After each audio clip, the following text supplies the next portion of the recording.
लोकतंत्र चेतना, जनता की बुलंद आवाज। नमस्कार, मैं हूं ऋषि भारद्वाज और आप देख रहे हैं लोकतंत्र चेतना न्यूज चैनल। आइए शुरुआत करते हैं आज की कुछ खास खबरों के साथ। नूंह में विधायक आफताब अहमद ने बीबीपुर मोड़ पर पहुंचकर भाजपा पार्टी और इनेलो पार्टी को छोड़कर आए दर्जनों लोगों को कांग्रेस पार्टी का पटका पहनाकर पार्टी में शामिल किया।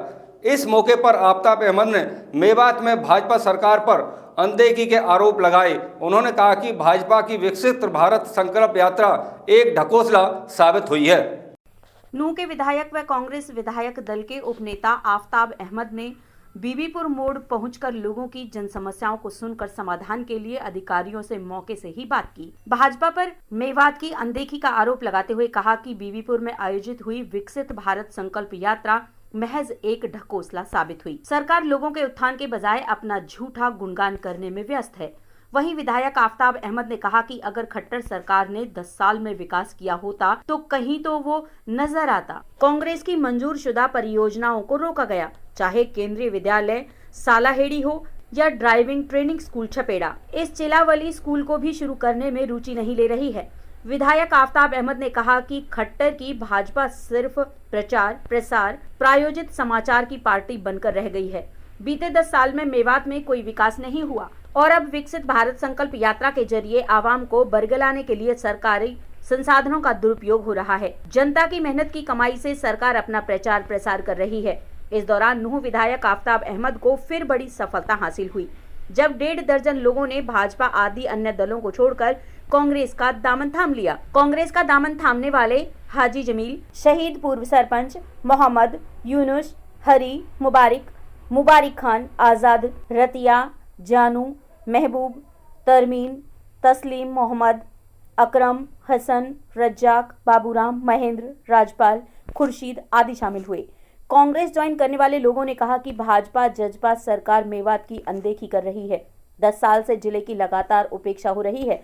शिक्षा, स्वास्थ्य, किसान, भ्रष्टाचार और रोजगार के मुद्दे पर सरकार विफल साबित हुई। नूंह विधायक आफताब अहमद ने कहा कि कांग्रेस परिवार में शामिल हुए सभी नए लोगों के मान सम्मान का पूरा ख्याल रखा जाएगा। लोग अब समझ चुके हैं कि सरकार में शामिल कुछ भाजपा नेता सत्ता की मलाई चाटने के लिए भाजपा सरकार का लगातार झूठा प्रचार प्रसार कर रहे हैं। ऐसे नेता कभी मेवात के हितों के लिए संघर्ष नहीं करे, बल्कि जब कभी मुसीबत आई तो सरकार की गोद में बैठे नजर आए। विधायक आफताब अहमद ने कहा कि सभी को मिलकर विकास की सोच पर चलकर प्रदेश की भाजपा जजपा सरकार को उखाड़ना होगा। सभी वक्ताओं ने भाजपा सरकार पर भेदभाव का आरोप लगाया, सत्ता उखाड़ने का आह्वान किया। सबसे पहले तो मैं अपने सभी साथियों का, इलाके के लोगों का, बुजुर्गों का, सरपंच साहिबान का, सबका, ये हमारा जब से हम 2019 में विधायक बने उसके बाद एक नियमित कार्यक्रम था कि प्रत्येक पहली सोमवार को महीने की यहाँ हम लोगों के बीच में आके उनकी जन समस्याओं को सुनना, उनकी बिजली पानी और उनकी दुख तकलीफों उसके बारे में जानकर करना, क्योंकि 20 किलोमीटर यहाँ से जिला मुख्यालय पड़ जाता है, तो इसलिए वहीं बैठ के एक कार्यक्रम था कि हम लोगों के बीच में जाके करें। आज उसी सिलसिले में ये कार्यक्रम आज आयोजित किया गया था। कल पहला सोमवार था, लेकिन 4 दिसंबर को हमारी एक बैकवर्ड सम्मेलन रोहतक में था, जिसमें हम सब वहाँ पिछड़ा वर्ग को प्रतिनिधित्व देने के लिए और अपनी आवाज़ को बुलंद करने के लिए, उनकी मांगों को बुलंद करने के लिए उसमें शिरकत करी थी। तो इसलिए आज मंगलवार को हमने ये कार्यक्रम किया, क्योंकि ये बहुत दिनों से कार्यक्रम चलता आ रहा है। लेकिन जो उत्साह और जो उमंग आज इन्होंने दिखाई है, मैं समझ सकता हूं कि जिस तरीके से बीजेपी की नफरत की, भ्रष्टाचार की, जिस तरीके से बीजेपी की जो झूठा प्रचार और प्रसार करके जो आपने कहा ये भारत विकसित यात्रा जो है इन्होंने निकाली है, भारत संकल्प यात्रा, ये जनता के जो है बरगलाने का काम कर रही है और सरकारी संसाधनों से और दुरुपयोग करके बीजेपी अपना प्रचार कर रही है। अगर इनका कुछ ऐसा ही था, इतना ठोस इनका विकास था, तो पिछले 10 सालों में इनको एक भी ऐसा काम करके बताएं, दिखाएं कि किसी चीज़ के ये जो सब सरकारी पैसे का दुरुपयोग करके बीजेपी अपना प्रोपेगेंडा कर रही है। सिर्फ बीजेपी प्रचार प्रसार और प्रायोजित समाचार की पार्टी बन के रह गई, और यही इनका पूरे देश भर में जिस तरीके का केंद्र का और राज्य सरकार का पैसे की बर्बादी करके अपना प्रचार और प्रसार करना है। मैं यही कहूँगा, अगर इनका विकास होता तो विकास अपने आप मुंह से बोलता। सड़कें टूटी हुई हैं, स्कूल में मास्टर नहीं है, डॉक्टर अस्पतालों में नहीं है, तो जनता को और किस चीज़ की जरूरत है। मंत्री जी, आपके माध्यम से बहुत अच्छा आपने एक मुद्दा उठाया है। मैं कहूँगा कि शर्म आनी चाहिए बीजेपी के सरकार को। हमने 41 करोड़ का मुआवजा धरना पे बैठ के लोगों की लड़ाई लड़के विधानसभा में मंजूर कराया, लेकिन 41 करोड़ में से 9 करोड़ ही बटा, 32 करोड़ 31 मार्च को वापस चला गया, और 31 मार्च का पैसा गया। हमने कई बार विधानसभा में उठाया, अधिकारियों से। नूंह में इनेलो के प्रदेश अध्यक्ष नफे सिंह राठी ने पत्रकारों से बातचीत के दौरान कहा कि कांग्रेस ने इन चुनावों में अपनी ठीक तरह से भूमिका नहीं निभाई। जहां मध्य प्रदेश और छत्तीसगढ़ में इंडिया गठबंधन की पार्टियां इसमें शामिल हैं, उनसे अगर कांग्रेस पार्टी समझौता करके चलती तो हो सकता था कि इन चुनावों में परिणाम कुछ दूसरे ही होते। नफे सिंह राठी ने कहा कि कांग्रेस के नेताओं के दिमाग में ये बात आ गई है कि अब हमारी लहर है, कांग्रेस की लहर है। इंडिया गठबंधन पर दोबारा से विचार करना पड़ेगा और सबको साथ लेकर चलना पड़ेगा, क्योंकि बीजेपी को हराने के लिए सभी को साथ चलना होगा। नतीजे भी अच्छे आएंगे। नफे सिंह राठी बुधवार को अनाज मंडी नूंह में पार्टी कार्यालय पर वर्कर मीटिंग लेने के बाद कार्यकारी जिला अध्यक्ष हाजी सोहराब खेड़ी कंकर के कार्यालय पर उद्घाटन के उपरांत पत्रकारों से बातचीत कर रहे थे। इस दौरान कुछ कार्यकर्ता कांग्रेस और जननायक जनता पार्टी को छोड़कर इनेलो में शामिल हुए, तो यूथ जिला अध्यक्ष लियाकत अली सरपंच सूडा का भी ऐलान बुधवार को किया गया। राठी ने कहा कि जननायक जनता पार्टी राजस्थान में 19 जगह चुनाव लड़ी, सभी की जमानत जब्त हो गई, उनकी हालत खराब हो गई। इनेलो प्रदेश अध्यक्ष नफे सिंह राठी ने कहा कि हरियाणा में अगर लोकसभा और विधानसभा चुनाव साथ होते हैं तो इनेलो पार्टी पूरी तरह से तैयार है और हमेशा तैयार रहती है। अगर दोनों चुनाव साथ होंगे तो उन्हें कोई दिक्कत नहीं है। इनेलो पूरी तरह से मैदान में है। पूर्व विधायक नफे सिंह राठी ने कहा कि इंडिया गठबंधन में जहां तक इंडियन नेशनल लोकदल के जाने की बात है, तो उन्होंने कहा कि जो पहले खाका तैयार हुआ था वह पिछले साल फतेहाबाद की रैली गत 25 सितंबर को थी। उसमें कई वरिष्ठ नेता देश भर के आए थे, जिनमें बिहार के मुख्यमंत्री नीतीश कुमार भी शामिल थे। उसी समय उन नेताओं ने इनेलो सुप्रीमो पूर्व मुख्यमंत्री ओम प्रकाश चौटाला की मौजूदगी में ये कहा कि हम ओपी चौटाला से आशीर्वाद लेकर ये लड़ाई शुरू करेंगे। यह नींव ओम प्रकाश चौटाला ने इंडिया गठबंधन की रखी थी। जब कांग्रेस को शायद ये भ्रम हो गया था कि वो अपने दम पर 5 राज्यों में चुनाव जीत जाएंगे। अगर कांग्रेस थोड़ा सा नरम होकर और गठबंधन के साथियों को साथ लेकर चुनाव लड़ती तो हो सकता है रिजल्ट में परिवर्तन आता। कांग्रेस को अब जमीनी हकीकत पता लग गई है कि बिना गठबंधन के साथियों के ठीक नहीं है। उम्मीद है कि हम सब साथ आ जाएंगे। उन्होंने कहा कि जहां तक अभय चौटाला के मुख्यमंत्री बनने का मामला है, उन्होंने कहा कि अलग अलग होंगे तो इंडियन नेशनल लोकदल की पूर्ण बहुमत की सरकार बनेगी।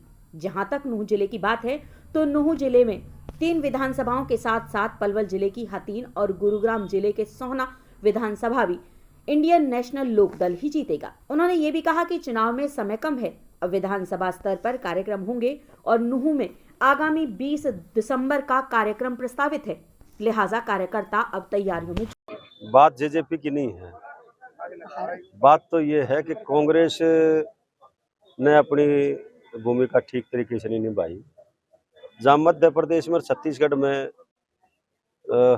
इंडिया गठबंधन की पार्टियां जो उसमें शामिल हैं, उनसे अगर कांग्रेस समझौता करके चलती तो हो सकता है कि कुछ रिजल्ट बदल सकता था। लेकिन कांग्रेस के नेताओं के दिमाग में ये बात आ गई कि अब हमारी लहर होगी। लहर नहीं है कांग्रेस की। इंडिया गठबंधन को दोबारा से विचार करना पड़ेगा और सबको साथ लेकर के चलना पड़ेगा, क्योंकि बीजेपी को हराने के लिए सभी साथ चलेंगे तो उसका रिजल्ट अच्छा है। बात जेजेपी की, जेजेपी गई थी वहाँ चुनाव लड़ने के लिए, 19 जगह उम्मीदवार खड़े किए थे, सबकी जमानत जब्त होगी। हालत खराब होगी कि नहीं होगी? हरियाणा में लोकसभा और विधानसभा चुनाव साथ होने की चर्चाएं तेज हो गई हैं। कितने तैयार हैं आप लोग और क्या कहेंगे? देखिए, इंडियन नेशनल लोकदल पार्टी हमेशा तैयार रहती है। अगर असेंबली के चुनाव पार्लियामेंट के साथ होंगे तो कोई दिक्कत नहीं है। इंडियन नेशनल लोकदल पार्टी तैयार है।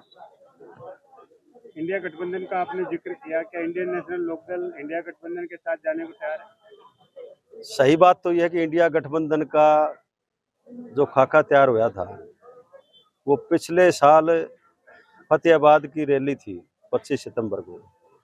उसमें कई वरिष्ठ नेता देश के आए थे, श्री नीतीश कुमार जी भी आए थे और वो शरद पवार जी भी आए थे। उसमें बहुत नेता लोग आए थे और उसमें ये तय हो गया था कि पूरे देश के सभी पार्टियों को एकजुट होना पड़ेगा और उसकी शुरुआत फतेहाबाद से नीतीश कुमार जी ने कर दी थी कि हम चौधरी ओम प्रकाश चौटाला जी के नेतृत्व में ये लड़ाई लड़ेंगे, इनसे आशीर्वाद लेकर के लड़ाई को हम आज से ही शुरू करने जा रहे हैं।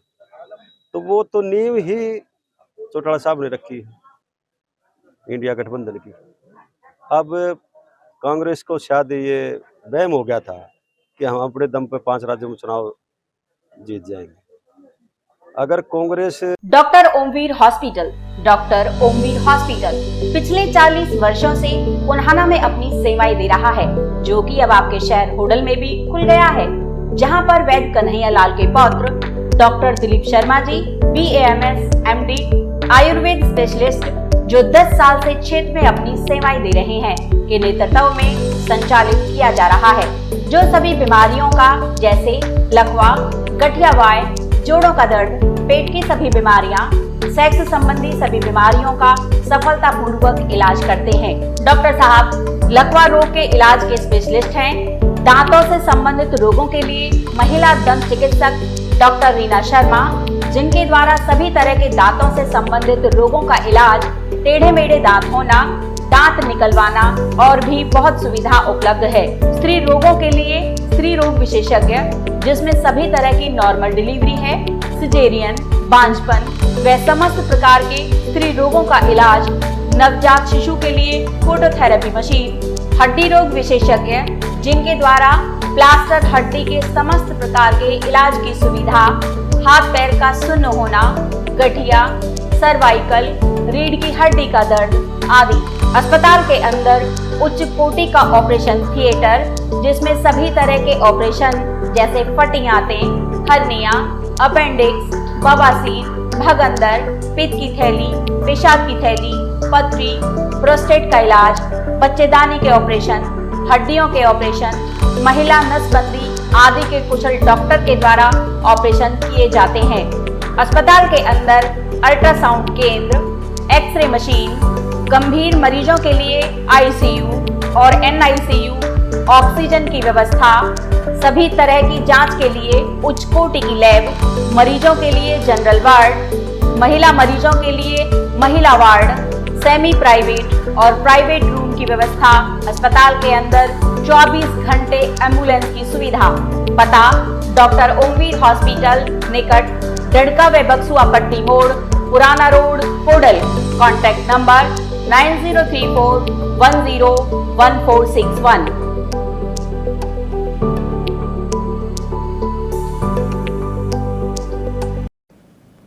पलवल में लोगों को जन कल्याणकारी योजनाओं की जानकारी देने के साथ साथ स्कीमों का लाभ देना सरकार की प्राथमिकता है। सरकार का उद्देश्य है कि अंतिम पंक्ति में खड़े अंतिम व्यक्ति को भी सरकार की प्रत्येक योजना का लाभ सीधा पहुंचे। इसी मकसद को पूरा करने के लिए सरकार ने विकसित भारत संकल्प यात्रा जनसंवाद कार्यक्रम को आरंभ किया है। विधायक दीपा मंगला ने गांव धतीर में संकल्प यात्रा के स्वागत में आयोजित किए गए कार्यक्रम में बतौर मुख्य अतिथि ग्रामीणों को संबोधित करते हुए कहे।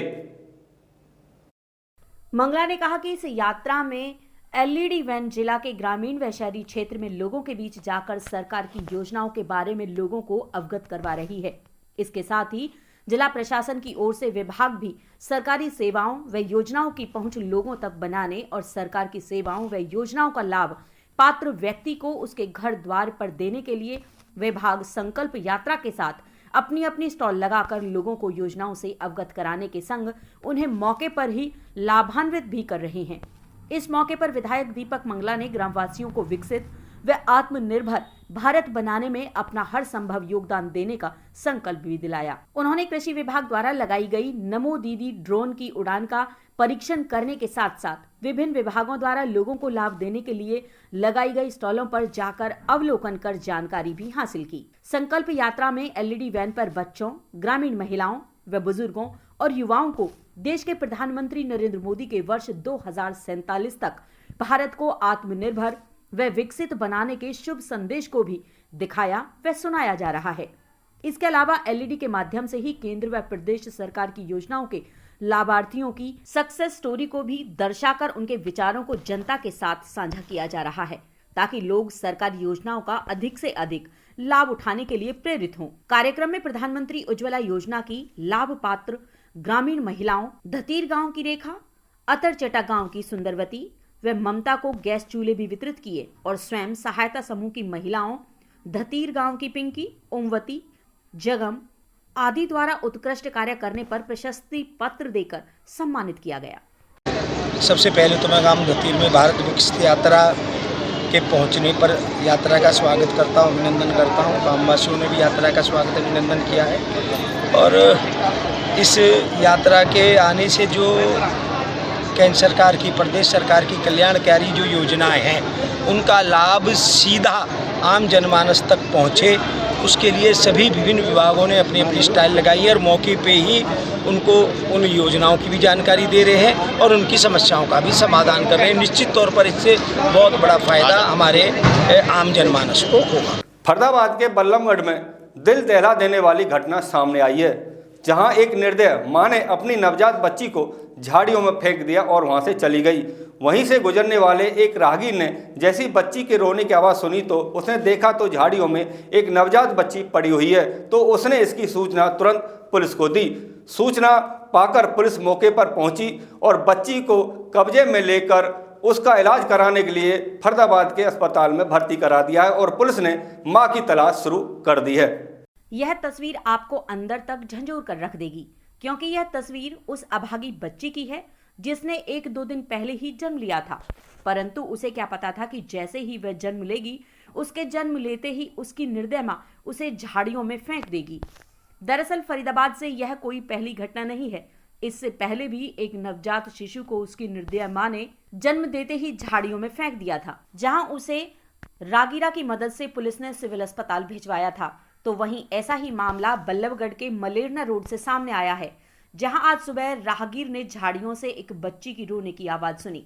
राहगीर ने देखा कि एक नवजात बच्ची ठंड में झाड़ियों में पड़ी हुई है, तो उसने तुरंत पुलिस को इसकी सूचना दी। सूचना पाकर मौके पर पहुंची महिला थाना प्रभारी गीता ने तुरंत बच्ची को झाड़ियों से बाहर निकाला और कंबल में लपेटकर उसे इलाज के लिए सकुशल सिविल अस्पताल भेज दिया। तो वही जानकारी देते हुए महिला थाना प्रभारी गीता ने बताया कि बच्ची के पैर पर एक टैग भी लगा हुआ था, जिस टैग पर नीतू नाम लिखा हुआ था। फिलहाल पुलिस ने मामला दर्ज कर लिया है और बच्ची के परिजनों की तलाश की जा रही है। मैडम, एक नवजात शिशु मिला है, क्या है पूरी घटना? देखिए, हमें कल कॉल आती है कि जी मलेरना रोड के पास सड़क में जंगल में एक बच्ची पड़ी हुई है, रो रही है। जैसे हमें सूचना मिली, मेरा स्टाफ तुरंत मौके पे पहुंचे। वहां जाकर देखा एक ठंड में एक छोटी सी बच्ची जो 1-2 दिन की है केवल, वो रोने लग रही थी। मैंने बच्ची को उठाया, टॉवल में लपेटा और उसको तुरंत उपचार के लिए बेके हॉस्पिटल में एडमिट कराया। जी, क्या कुछ जानकारी मिल पाई? आगे क्या कार्रवाई चल रही है? कहाँ से थी बच्ची, कैसे थी? देखो, फिलहाल बच्ची के पेरेंट्स का पता नहीं चला है। पुलिस कार्रवाई कर रही है, पेरेंट्स को ढूंढ रही है, रिकॉर्ड्स प्राप्त कर रही है।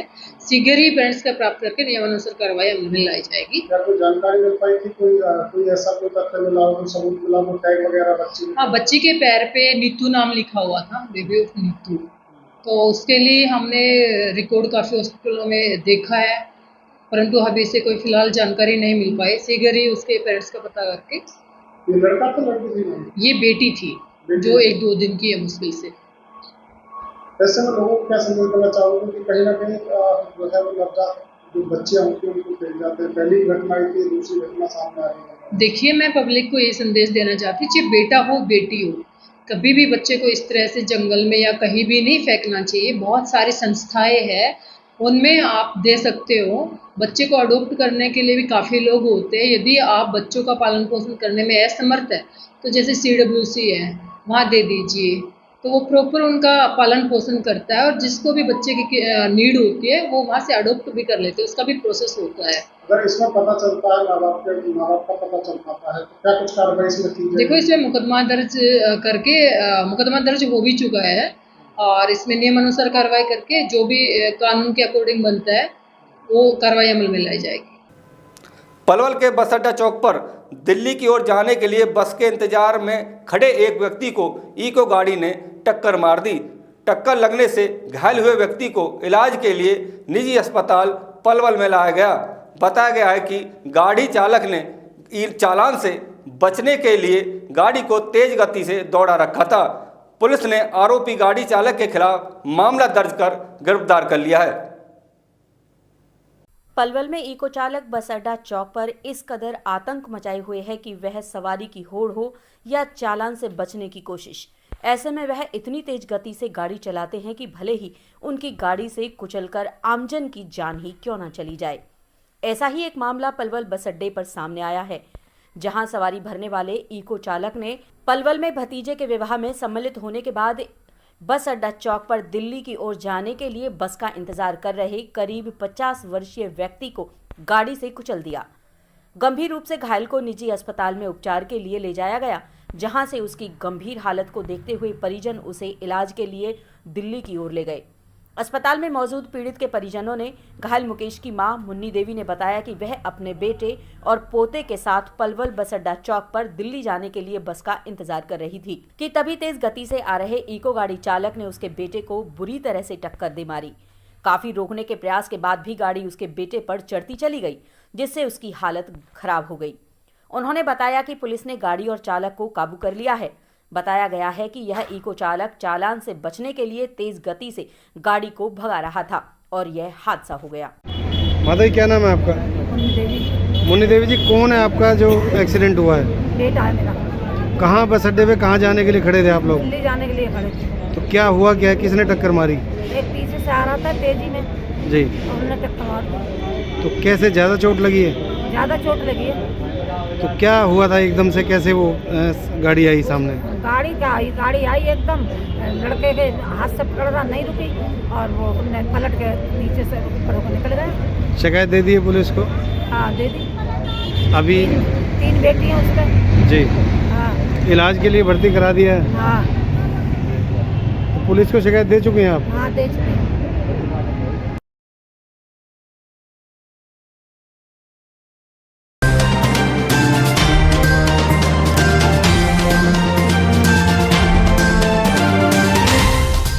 लोकतंत्र चेतना, जनता की बुलंद आवाज।